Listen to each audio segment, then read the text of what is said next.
Styli fashion designer या चॅनलमध्ये आणि आजच्या नवीन अशा छानशा व्हिडिओमध्ये मी तुम्हा सर्वांचं मनापासून स्वागत करते।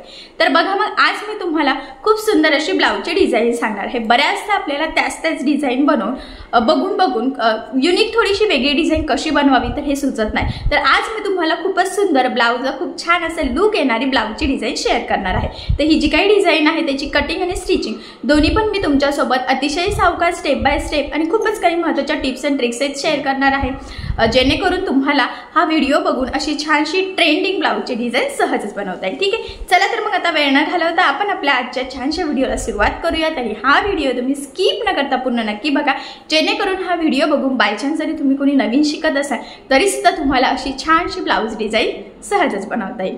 ठीक आहे, तर बघा मग सगळ्यात आधी मी तुम्हाला हळदीची जी काही नवरीची साडी आहे तर ती दाखवते। तर हे बघा ही आहे साडी आणि त्यावर तुम्ही बघू शकतात की गोल्डन असं वर्क केलेलं आहे, वेगळ्याच टाईपचं वर्क आहे आणि ॲक्च्युली साडी पण न्यू स्टाईलची आहे। बघा खूप छान आणि त्याचा पदराला बघा असे गोंडे पण लावलेले आहेत, त्यामुळे तर अजूनच सुंदर असं लुक आलेला आहे। आणि पदर सुद्धा बघा ह्या पद्धतीने पूर्ण असं गोल्डन वर्क केलेला आहे। ॲक्च्युली साडीच पूर्ण बघा अशी आहे आणि पदर सुद्धा वर्क केलेला आहे। तर अशा पद्धतीची ही नवरीची हळदीची साडी आहे आणि त्यावर बघा मग नवरीने कॉन्ट्रास्ट अशा पद्धतीचा ब्लाउज पीस घेतलेला आहे। तर आता साडीचा जो काही ब्लाउज पीस आहे तर तो येलो आहे, तर त्याचा कपडा यूज करून आपण यावर खूप छान अशी डिझाइन बनवणार आहोत। तर बघा इथे तुम्ही बघू शकतात की हा जो काही ब्लाउज पीस आहे तर याचा बॅकनेक मी इथे कटिंग करून घेतलेला आहे। तर याचा अस्तर आणि ब्लाउज पीस असं दोन्हींची कटिंग केलेली आहे। तर सगळ्यात आधी मी तुम्हाला या बॅकनेकचं मेजरमेंट सांगते, म्हणजे तुम्हाला तुमच्या मापानुसार डिझाईनसाठी कशी कटिंग करायची तर हे सहज लक्षात येईल। तर बघा हा जो काही ब्लाउज आहे तर त्याची उंची जी आहे तर ती जरा जास्त आहे। सो मग चला मी तुम्हाला याचे मेजरमेंट सांगते। तर हा जो काही ब्लाउज आहे तर बघा त्याची उंची आहे 14.5, 1 इंच मार्जिन, तर असं आपण टोटल 15.5ला मार्किंग इथे करून घेतलेली आहे। त्याचबरोबर हा जो काही ब्लाउज आहे तर हा 4 टक्स आहे। तर त्यासाठी बघा आपण इथून गळा रुंदी घेतलेली आहे 2.5 इंच आणि शोल्डर घेतलेला आहे 5.5 आहे। बघा 2.5ची गळा रुंदी आणि 5.5 शोल्डर, म्हणजे 2.5चं शोल्डर आहे। आणि इथून टाकलेला आहे मुंडा, तर इथे मुंडा घेतलेला आहे आपण 5.25चा, 1.5ला मार्किंग करून बॅक साईडचा मुंड्याचा शेप दिला। त्यानंतर इथून छातीचा चौथा भाग म्हणजेच 9.5ला मार्किंग केली आणि इथे आपण 2 इंच मार्जिन ॲड केलेला आहे, म्हणजे 11.5ला मार्किंग करून हा जो काही बॅक पार्ट आहे तर तो कटिंग करून घेतलेला आहे। तर चला आता आपण याच्या जी काही डिझाईन आहे तर त्याची मार्किंग करायला सुरुवात करूयात। तर जी काही मार्किंग आहे तर ती सगळ्यात आधी आता आपण अस्तरवर करणार आहोत। तर 2.5 इंच गळा रुंदीची मार्किंग ऑलरेडी केलेली आहे। तर तुमचा जो काही गळा असेल त्यामध्ये तुम्हाला अर्धा इंच एक्स्ट्राचं मार्जिन ॲड करायचं। तर बघा मग इथे मी 10.5ला मार्किंग केली, 2.5 इंच पुन्हा गळा रुंदी खालच्या साईडने मार्किंग करून या पद्धतीने बॉक्स ड्रॉ करायचा। तर ही आहे आपली बेसिक स्टेप। त्यानंतर बघा इथून मी ह्या पद्धतीने शेप देऊन घेतलेला आहे पान गळ्याचा आणि इथून सेंटरपासून आता आपल्याला एक मार्किंग करायची आहे, कारण की ही पॅचवर्क डिझाईन आहे। तर पानगळा तुम्हाला किती डीप वगैरे हवा ते तुमच्यावर डिपेंड आहे, पण एवढा बेसिक ठीक आहे। त्यानंतर इथून 2ला मार्किंग केली आणि बघा हा जो काही शेप आहे याच्या कडेकडेने 1-1 इंचाला आपल्याला इथे मार्किंग करून घ्यायची आहे। आणि त्यानंतर बघा आता हे जे काही पॉईंट आहे तर ते सगळे ह्या पद्धतीने आपल्याला जोडून शेप देऊन घ्यायचा। तर ह्या पद्धतीचा आपला पॅच आहे। ठीक आहे, तर आता हा जो काही आतली कटिंग आहे पानगळ्याची तर ती सगळ्यात आधी आपण करून घेणार आहोत। तर एक्झॅक्टली जी काही मार्किंग आहे त्यावरच आपल्याला कटिंग करायचं, कुठेही एक्स्ट्राचं घ्यायचं नाही आणि मार्जिनसुद्धा काहीच सोडायचं नाही। तर परफेक्ट बघा पानगळ्याचा जो काही आपण गळ्याचा आकार काढलेला होता तर सेम तशीच आपण मार्किंग केली। तर बघा तुम्ही इथून सुद्धा कटिंग करू शकतात, पण मी तुम्हाला सांगणार आहे की कशा पद्धतीने आधी पॅच वगैरे तयार करायचं। तर यानंतर काय करायचं बघा, आपल्याला एक कॅनव्हास पेपर घ्यायचा आहे आणि त्या जो काही कॅनव्हास पेपर आहे तर तो डबल फोल्ड करून घेतला आणि ह्या पद्धतीने बघा आपला हा जो काही बॅक पार्ट आहे तर तो ठेवून घ्यायचा आहे। आणि इथे 2.5 इंच गळा रुंदीची सुद्धा एक मार्किंग करून घ्यायची आहे, म्हणजे मग तिरकं वगैरे जायला नको त्यासाठी। आणि बरोबर बघा त्या मार्किंगच्या तिथे आपल्याला गळ्याचा जो काही शेप आहे तर तो मॅच करायचा आहे आणि जो काही आपण आतला आकार आहे ना तर त्याची मार्किंग करायची। तर त्यासाठी बघा मी एक वरती शोल्डरला आणि एक सेंटरला अशी पिन लावून घेतली, म्हणजे आपला हा बॅक पार्ट आहे तर तो हलणार नाही आणि मग आपला शेपसुद्धा आहे तसाच परफेक्ट येईल। ठीक आहे, सगळ्यात बेसिक स्टेप होती ती मार्किंग केली, खालची आणि वरची सुद्धा मार्किंग करून घेतली। आणि आता आपल्याला हा जो काही बॅक पार्ट आहे तर तो साईडला ठेवून घ्यायचा आहे। आणि त्यानंतर आता हा जो काही कॅनव्हास पेपर आहे तर इथे सुद्धा आपल्याला बघा 1-1 इंचाची मार्किंग करून घ्यायची आहे. म्हणजे जशी मार्किंग आपण अस्तरचा बॅक पार्टवर केलेली होती सेम त्याच पद्धतीने इथे करायची. इथे सेंटरला सुद्धा 2ला करायची आणि हे पॉईंट ह्या पद्धतीने बघा जॉईन करून घ्यायचे आहे आपल्याला. ठीक आहे, बघा असं शेप दिलेला आहे. त्यानंतर आता आपण हा जो काही मार्क केलेला आहे ना तर ते कटिंग करून घेऊयात. तर थोडंसं एक्स्ट्राचं मार्जिन ठेवून ॲक्च्युली आपण इथे कटिंग करून घेणार आहोत. आणि अजून एक महत्त्वाचा पॉईंट आहे की ही जी काही मार्किंग दिसते ना तर ती आपल्याला दोन्ही साईडला हवी आहे. कारण की आपलं मग परत तिरका वगैरे पॅच व्हायला नको, एक साईडला वेगळा एक साईडला वेगळा असं. त्यामुळे मग ती मार्किंग फेंट इकडे दिसते तर ती सगळ्यात आधी डार्क करून घ्यायची आहे. म्हणजे दोन्ही साईडचं आपलं सेम होईल, याचाच अर्थ आपला गळा छान फिनिशिंगसहित रेडी होईल. त्यानंतर बघा किंचितचं मार्जिन 1 लाईन किंवा पाव इंच एवढं मार्जिन ठेवून आपल्याला हा पॅच इथे कट करायचा आहे, जो काही म्हणजे कॅनव्हास पेपर आहे पॅचसाठीचा तो. त्यानंतर बघा हा जो काही ब्लाऊज पीस आहे तर तो इथे कटिंग करून घेतलेला आहे. तर याचा काठामध्ये आपण बसवण्याचा प्रयत्न करणार आहे म्हणजे छान लुक येईल. प्लेन कपड्यापेक्षा काठ लावला की अजूनच छान असं ब्लाऊजचा बॅकनेक दिसेल. तर बघा मग सगळ्यात आधी आता मी हा जो काही काठ आहे ना तर तो कटिंग करून घेते आणि मग तो कसा कसा बसतोय तर ते आपण इथे बघून घेऊयात. तर बघा इकडचं सुद्धा एक्स्ट्राचं कटिंग करते. ठीक आहे, तर बघा हे कटिंग करून झालेलं आहे. त्यानंतर आता ह्या पद्धतीने तो डबल फोल्ड करायचा आहे आपल्याला आणि हा कॅनव्हास पेपर बघा इथपर्यंत बसतोय. तर मग आता ती मार्किंग बघा इथून आपल्याला परत जॉईंट द्यावा लागणार आहे. तर एवढं मी कट केलं आणि जो काही खालचा उरलेला पार्ट आहे काठाचा तर तो एक आपल्याला इथे सेंटरला लावावा लागणार. ठीक आहे, तर बघा ही पॅचची कटिंग झालेली आहे. तर आता मी ते साईडला ठेवून देते आणि सगळ्यात आधी आता बघा हा जो काही मेन फॅब्रिक आहे तर तो सरळ ठेवायचा आणि त्यावर आपल्याला जो काही अस्तरचा बॅक पार्ट आहे गळ्याचं कटिंग केलेला तर तो ह्या पद्धतीने ठेवून इथे सेंटरला आपण एक पिन लावून घेऊयात. म्हणजे ते हलणार वगैरे नाही आणि तिरकंसुद्धा जाणार नाही. त्यानंतर आता इथे शोल्डरला सुद्धा 2 पिना लावू शकता तुम्ही. आणि अजून महत्त्वाचं गळा रुंदी इथे चेक करायची की अडीच बरोबर येते आहे की नाही. कारण की 2.5 गळा रुंदी टाकलं होतं, 2.5 आणि 2.5 किती होतं 5 होतं. कारण की गळा जास्त स्प्रेड व्हायला नको, आपल्याला ते स्टिच करताना लक्षात येत नाही आणि खूप स्प्रेड झाला की मग पुन्हा शोल्डर वगैरे उतरतं आणि डिझाईनसुद्धा प्रॉपर येत नाही. तर बघा पिना लावून घेतल्यानंतर सगळ्यात महत्त्वाचं म्हणजे आपल्याला सगळ्यात आधी खालच्या साईडला साधारणतः अर्धा इंचाचं मार्जिन ठेवून टिप मारून घ्यायची आहे. बघा ह्या पद्धतीने पुन्हा सांगते, लक्षात राहू द्या. ब्लाऊजचा बॅकनेक सरळ ठेवला आणि त्यावर अस्तर ठेवलं. तर टिप मारून झाल्यानंतर बघा जो काही मेन फॅब्रिक आहे ब्लाऊजचा एक्स्ट्राचा कपडा तर तो आपल्याला इथे कटिंग करून घ्यायचा आहे. आणि त्यानंतर आपल्याला आता हा जो काही बॅक पार्ट आहे तर तो सरळ करायचा आहे. तर बघा मी गळ्याची जी काही मार्किंग पण करून ठेवली आहे रुंदीची, म्हणजे मग आपलं कडून ते चुकून एक्स्ट्राचं व्हायला नको. आणि बघा ह्या पद्धतीने आता सगळ्यात आधी आपल्याला खालच्या साईडला दाबटीप देऊन घ्यायची आहे. तर इथे दाबटीप देताना सगळ्यात महत्त्वाचं म्हणजे अस्तरचा कपडा वरती दिसणार नाही याची तुम्ही काळजी घ्यायची आहे, जेणेकरून तुमचा हा बॅकनेक छान असा फिनिशिंग सहित रेडी होईल. नाही तर बऱ्याचदा कपडा दिसला की बॅकनेकचं ब्लाऊजचं लुकच जातं. सो तसं होऊ नये त्यासाठी आठवणीने तुम्ही इथे प्रॉपर थोडं थोडं पकडून इथे दाबटीप देऊन घ्यायची आहे. तर बघा इथे दाबटीप प्रॉपर फिनिशिंग सहित देऊन झालेली आहे. त्यानंतर काय करायचं आहे आता आपल्याला अस्तर आणि हा जो काही मेन फॅब्रिक आहे तर तो कडेकडेने आहे तसा जॉईन करून घ्यायचा. त्यासाठी बघा मी इथे व्यवस्थित एकसारख्या पिना लावून घेतल्या म्हणजे ते हलणार नाही. आणि एकदा परत गळ्याची रुंदीसुद्धा चेक करून घेतलेली आहे, म्हणजे ते कमी जास्त वगैरे व्हायला नको यासाठी. ठीक आहे, तर बघा मग ह्या पद्धतीने आता कडेकडेने टीप मारायची आहे आपल्याला. तुम्हाला जेवढं शक्य आहे तेवढं कडेने टीप मारायची आणि टीप मारताना काळजी घ्यायची की इथे कुठेही गोळा व्हायला नको. तर बघा मी ज्या पद्धतीने थोडं थोडं व्यवस्थित पकडत टीप मारते सेम तुम्ही सुद्धा त्याच पद्धतीने मारायची आहे. आणि बघा इथे गळ्याच्या तिथे सुद्धा आपल्याला मारून घ्यायची. तर इथे आपल्याला कमीत कमी जेवढं शक्य आहे तेवढं कमी मार्जिन पकडून टीप मारायची आहे, कारण की ते आपलं परत मार्जिनमध्ये जाणार आहे. त्यामुळे जास्त काही व्हायला नको. आपण प्रॉपर गळ्याची इथे कटिंग केलेली आहे म्हणूनच मग एक लाईन एवढं मार्जिन पकडून टीप मारली तरी सुद्धा चालेल. आणि टीप मारताना गळा वगैरे आकार चेंज होणार नाही याची सुद्धा काळजी घ्यायची. व्यवस्थित प्रॉपर थोडं थोडं पकडत मी ज्या पद्धतीने बघा इथे टीप मारते सेम तुम्ही सुद्धा तसंच करायचं, कारण की आपला हा बॅक पार्ट सुद्धा गोळा वगैरे व्हायला नको आहे. तर बघा टीप मारून झाल्यानंतर काय करायचं आता ब्लाऊजचा जो काही मेन फॅब्रिक आहे एक्स्ट्राचा तर तो आपल्याला इथे कटिंग करून घ्यायचा आहे. तर एक्स्ट्राचा ब्लाऊज पीसचा कपडा कट करताना मुंड्याचा आकार वगैरे कुठेही काही चेंज होणार नाही. तर याची सुद्धा तुम्ही थोडीशी काळजी घ्यायची आहे. नाही तर बऱ्याचदा तसं होतं की आकार वगैरे चेंज होतो आणि पुन्हा आपल्याला फिटिंगला वगैरे प्रॉब्लेम येतो. सो तसं होऊ नये त्यासाठी व्यवस्थित कडेकडेने कट करायचं. आणि ते गळ्याचं मधलं सुद्धा बघा प्रॉपर फिनिशिंग सहित कट केलेलं आहे, तुम्ही बघू शकतात.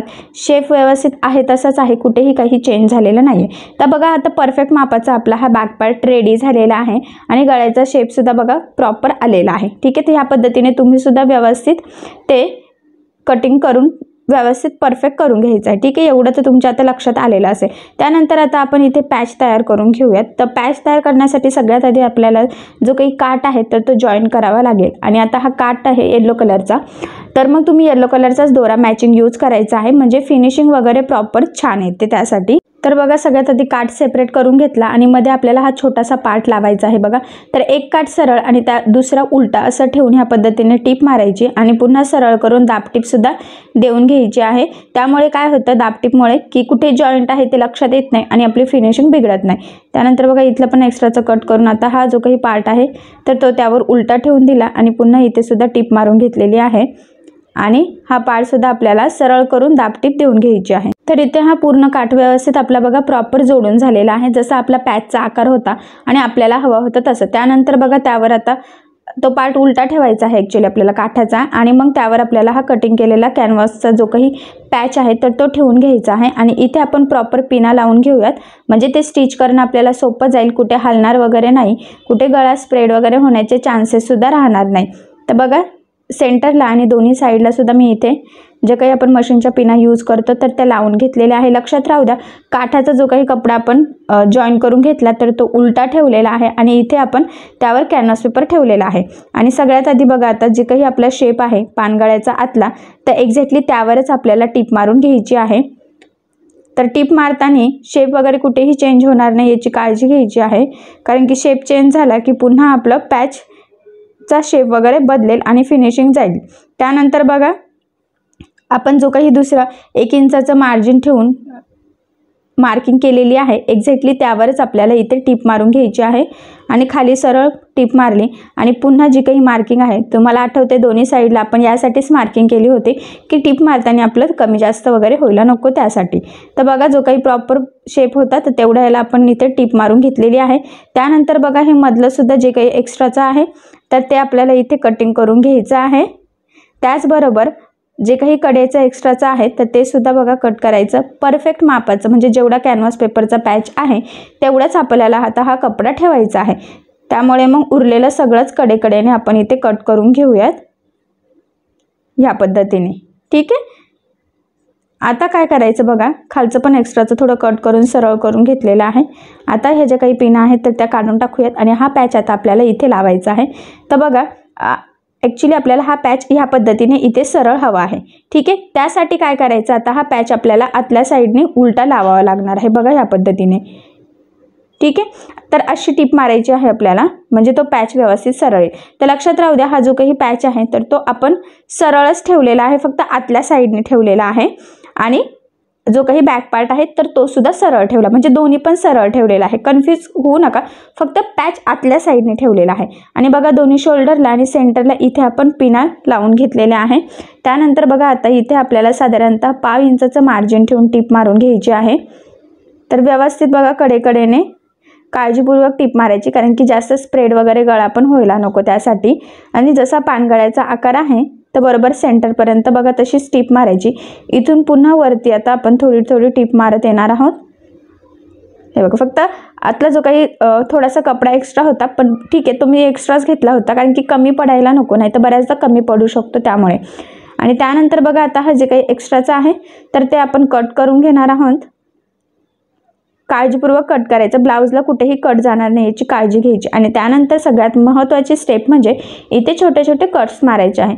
कट्स मारताना सुद्धा ब्लाऊजला कट जाणार नाही याची सुद्धा तुम्ही काळजी घ्यायची, नाही तर बऱ्याचदा ब्लाऊजला कट जातो आणि आपले कामं वाढतात. सो तसं होऊ नये त्यासाठी अतिशय काळजीपूर्वक छोटे छोटे कट्स मारायचे. तर कट्स मारल्यामुळे काय होतं की ज्या वेळेस हा पॅच आपण वरच्या साईडला फोल्ड करू तर तो प्रॉपर फोल्ड होतं, नाही तर बऱ्याचदा तो फोल्ड होत नाही. सो तसं होऊ नये त्यासाठी मग तुम्ही इथे आठवणीने कट्स मारून घ्यायचे. आणि हा पॅच बघा, ह्या पद्धतीने आपल्याला इथे वरच्या साईडला काढून घ्यायचा आहे आणि इथे आपल्याला द्यायची आहे दाबटीप. तर दाबटीप देताना काळजी घ्यायची की आतल्या कॅनव्हासचा किंवा जो काही पॅच आहे तर त्याचा जो काही अस्तर वगैरे काहीही वरती दिसायला नको, म्हणजे आपलं इथे गळ्याची फिनिशिंग छान येईल. जर का आतला कपडा वरती दिसला की मग पुन्हा फिनिशिंग बिघडते. सो तसं होऊ नये त्यासाठी अतिशय काळजीपूर्वक तुम्ही इथे दाबटीप देऊन घ्यायची आहे, कारण की याचं सगळं लूक आता आपल्या दाबटीपवरच डिपेंड आहे. तर हे बघा पूर्ण गळ्याला इथे दाबटीप देऊन झालेली आहे। त्यानंतर आता कडेकडेने आपण बघा जी काही आपली मार्किंग आहे तर तुम्हाला इथे दोरा दिसतच असेल बघा शिलाई आधीची, तर एक्झॅक्टली त्यावरच आता आपल्याला इथे टीप मारून हा पॅच सगळ्या साईडने पॅक करून घ्यायचा आहे। आणि खालच्या साईडला बघा तो फोल्ड केला, कारण की कमरेचा पार्ट ऑलरेडी आपला फिनिशिंग सहित रेडी आहे। कमरपट्टी जर लावायची बाकी असेल, तुम्ही जर लावत असाल तर मग तुम्ही ते तसं ठेवू शकतात, पण आपलं प्रॉपर परफेक्ट असं फिनिशिंग सहित ऑलरेडी रेडी आहे, त्यामुळे मग तो पॅचेस आपण आतमध्ये फोल्ड करून टीप मारून घेतलेली आहे। तर बघा सगळ्या साईडने आता पॅचला सुद्धा टीप मारून झालेली आहे। हे व्यवस्थित कट करून एकसारखं सुद्धा केलेलं आहे। त्यानंतर बघा हे किंचितसं थोडंसं जिथे एक्स्ट्रा वाटतंय ना तर ते आपण कटिंग करून घ्यायचं आहे। पण हे जे काही आहे तर ते कट करताना सुद्धा काळजी घ्यायची की आपला ब्लाऊज वगैरे इथे कट होणार नाही, तर बऱ्याचदा हे कडेकडेचं कट करताना चुकून ब्लाऊज पीसला कट जाऊ शकतो, त्यामुळे अतिशय काळजीपूर्वक तुम्ही हे कडेकडेचं एक्स्ट्राचं जे काही तुम्हाला वाटते तर ते कट करून परफेक्ट असं करून घ्यायचं। हे बघा ठीक आहे, आता हे कटिंग झालेलं आहे। त्यानंतर आपल्याला काय करायचं बघा इथे, तर ते मी तुम्हाला सांगते। तर सगळ्यात आधी आपल्याला ब्लाऊजचा थोडासा उरलेला कपडा लागणार आहे बघा, तर मी इथे डबल मध्ये हा कपडा इथे काढून घेतलेला आहे। हे बघा या पद्धतीने, तर तो आता ह्या पद्धतीने फोल्ड करायचा म्हणजे उलटा करायचा आहे आणि आपल्याला ह्या कडेने टीप मारून घ्यायची आहे। तर इथे मी खूप कमी मार्जिन पकडले, पाव इंचाचं म्हटलं तरी सुद्धा चालेल। आणि त्याचबरोबर इथे खालच्या साईडने सुद्धा एक टीप मारून घ्यायची आहे। फक्त एक साईडने आपण ओपन ठेवलं आणि एक साईडने तर ऑलरेडी ते फोल्डच होतं। आणि त्यानंतर ह्या पद्धतीने बघा आता ते सरळ करून घ्यायचं आहे आपल्याला। आणि सरळ केल्यानंतर आपल्याला आता इथे द्यायची आहे दाबटीप, तर ते प्रॉपर कोणे वगैरे बाहेर काढायचे आहे बघा। आणि मग इथे प्रॉपर व्यवस्थित पकडून इथे कडेने आपण दाबटीप देऊन घेऊयात। ठीक आहे, बघा वरच्या साईडला दाबटीप दिली, सेम त्याच पद्धतीने खालच्या साईडला सुद्धा इथे आपल्याला दाबटीप देऊन घ्यायची आहे। आणि तुम्ही म्हणाल की हे किती घेतलेलं आहे, तर साधारणतः 3.5-4 इंचाचं आहे ही पट्टी। तर ती आपल्याला कुठे कशी लावायची तर ते मी तुम्हाला सांगते। तर याचा आपल्याला बो तयार करायचा आहे। हे बघा ह्या पद्धतीने मग मी गोळा केलेला आहे ते, आणि सेंटरला एक टीप मारून घेते। तर तुम्ही सुईने सुद्धा पॅक करू शकतात, पण कधी कधी सुईने होत नाही, खूप जाड होतं आणि हे प्रॉपर व्यवस्थित मशीनवर होतंय, सो मी तसंच लावलं। आणि बघा मग इथे आपल्याला लावायचं आहे। तर तुम्हाला किती मोठा छोटा हवा आहे त्यावर डिपेंड आहे की तुम्ही किती रुंदीचा घ्यायचा आहे ते। ठीक आहे, तर बघा मग मी एवढा सफिशियंट होतं, खूप काही मोठा नको म्हटलं, त्यामुळे मग ह्या पद्धतीने तो कडेने व्यवस्थित टीप मारून घेतलेला आहे। आता टीप मारल्यानंतर बघा जसं आपला पॅचचा शेप आहे ना त्याच शेपमध्ये आपण टीप मारली, त्यामुळे ते एक्स्ट्राचं कटिंग करून घ्यायचं। त्यानंतर आता बघा इथे ग्रीन आणि गोल्डन कलरच्या कॉम्बिनेशनची एक लेस घेतलेली आहे मी, आणि ती इथे आपल्याला गळ्याच्या साईडला लावायची आहे। तर इथे तुम्ही गोल्डन कलरची पण लेस लावू शकतात, पण येलो कलरवर गोल्डन एवढं छान दिसलं नसतं, त्यामुळे मग मी इथे ग्रीन आणि गोल्डन कलरची कॉम्बिनेशनची लेस लावते। तर ती एकदम बारीक लेस घेतलेली आहे बघा, इथे खूप ब्रॉड घेतलेली नाही आहे, कारण की कडेला पण आपल्याला पॅचला एक लेस लावायची आहे, मग दोन्ही ब्रॉड लुक छान आलं नसतं, त्यामुळे मग तुम्ही सुद्धा गळ्याच्या तिथे छोटीशी लेस लावून घ्यायची आहे एकदम बारीक। आणि आता ही छोटी लेस आहे तरी सुद्धा या लेसला आपल्याला डबल टिप देऊन घ्यायची आहे, लक्षात राहू द्या, कारण की डबल टिप दिल्याने लेस कुठे तरंगत नाही आणि लवकर ती खराब होण्याची किंवा ओपन होण्याचे चान्सेस सुद्धा राहत नाही। त्यामुळे लेस छोटी असो किंवा मोठी, शक्यतो डबल टिप तुम्ही देऊनच घ्यायची आहे। तर बघा आता इथे लेस लावून झाल्यानंतर अजून एक लेस आपल्याला पाहिजे नाही, तर ती मी छान अशी मोठी डिझायनर लेस घेतलेली आहे गोल्डन कलरची। तर ती लेस बघा आपल्याला या पद्धतीने इथे कडेकडेने लावून घ्यायची आहे।